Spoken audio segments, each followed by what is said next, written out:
essa confusão espiritual que de repente as pessoas não se dão conta. Por que eu sigo tal religião? Às vezes você está seguindo uma religião por tradição, porque a sua avó foi, a sua mãe é, e você também está seguindo. Mas você já parou para pensar da onde que veio, como surgiu, né?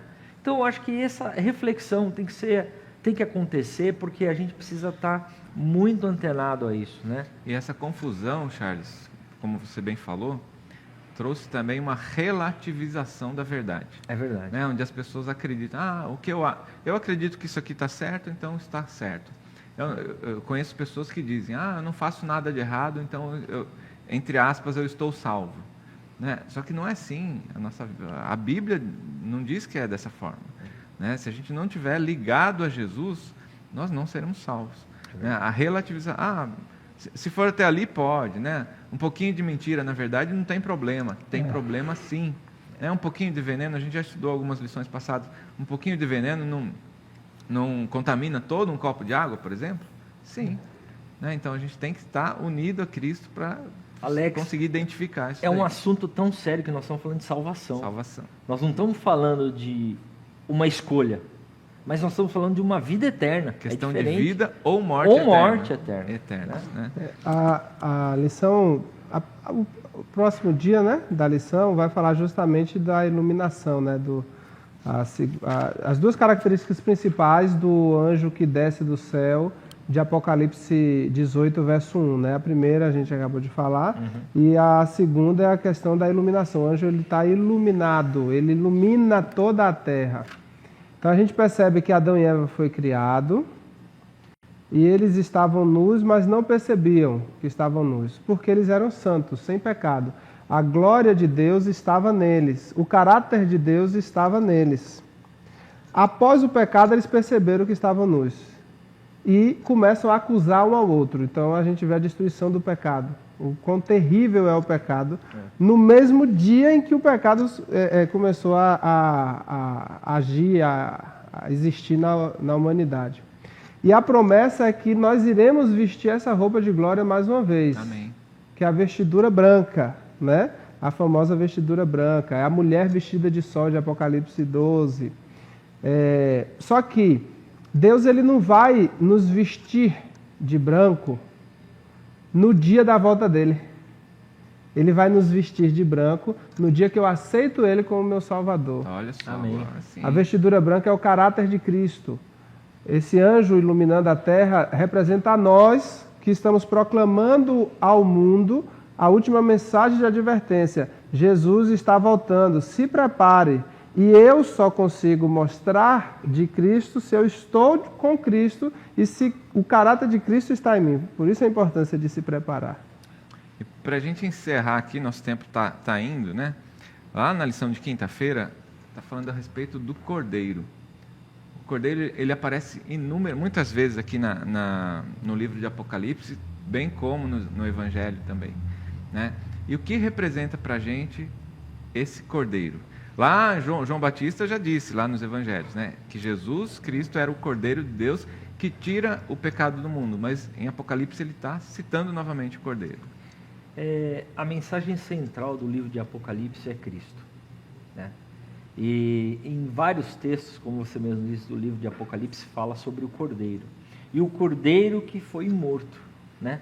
Então, o Cordeiro é o animal que salvava o povo de Israel dos pecados. Né? Então, quando o pecador ele sentiu o desejo de arrependimento, ele levava o cordeiro até o santuário e o sacrificava. Né? Então, aquele cordeiro era um símbolo, representava então, a salvação, a vinda de Cristo, né? Que se realizou com a morte de Cristo no Calvário. Então, nós vemos que o tema central do livro de Apocalipse é salvação.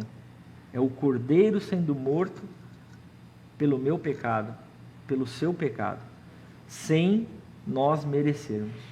Não é à toa que começa falando, né? A Apocalipse Jesus Cristo, revelação de Jesus Cristo. A Bíblia toda tem como tema central o Cordeiro de Deus que tira o pecado do mundo. Por isso que Paulo fala que é o cordeiro que foi morto desde a fundação do mundo. Então a gente analisa o seguinte, houve a necessidade de Jesus morrer por nós, analisemos o seguinte, vai lá em Gênesis capítulo 3 e veja quanto tempo levou para Jesus descer à terra e oferecer a salvação para a humanidade. Você vai ver que foi no mesmo dia que o ser humano pecou. Por quê? Por uma simples razão. Imagina que nós somos um peixe e Deus é a água. E aí eu olho para a terra e falo, eu vou viver na terra agora. E aí a água fala, o peixe observa, o peixe não vê a água, o peixe vê através da água, igual a gente não vê o ar. Não, eu vou viver na terra agora. E aí a água fala para o peixe, não viva na terra porque você não vai sobreviver, você só sobrevive em mim. Você foi criado para viver comigo, em mim. Na terra é morte. Eu vou pular para a água. O peixe pula para a água, o que acontece com o peixe? Morre. Não é porque a água quis matar o peixe que não quis viver mais na água.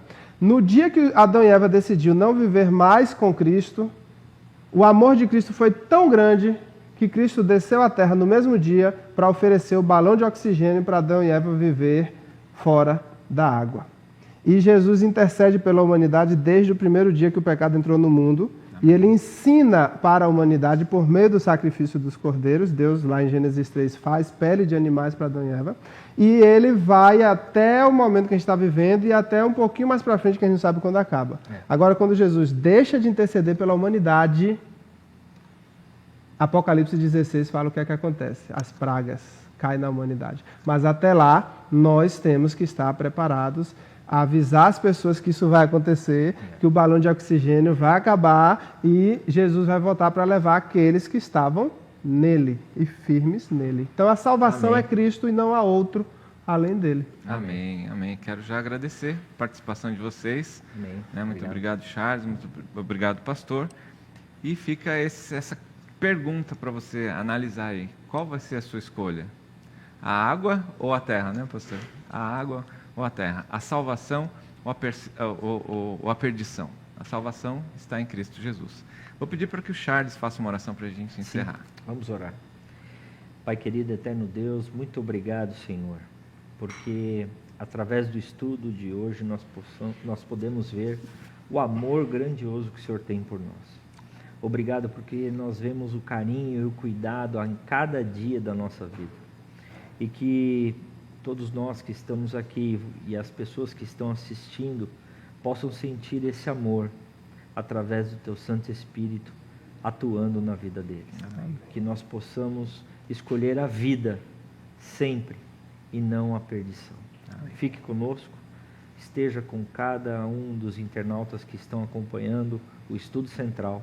Tudo isso nós te pedimos e agradecemos, não porque haja mérito em nós, mas pelo nome do Teu Filho amado Jesus, que morreu naquela cruz para nos salvar. Amém. Amém. Amém.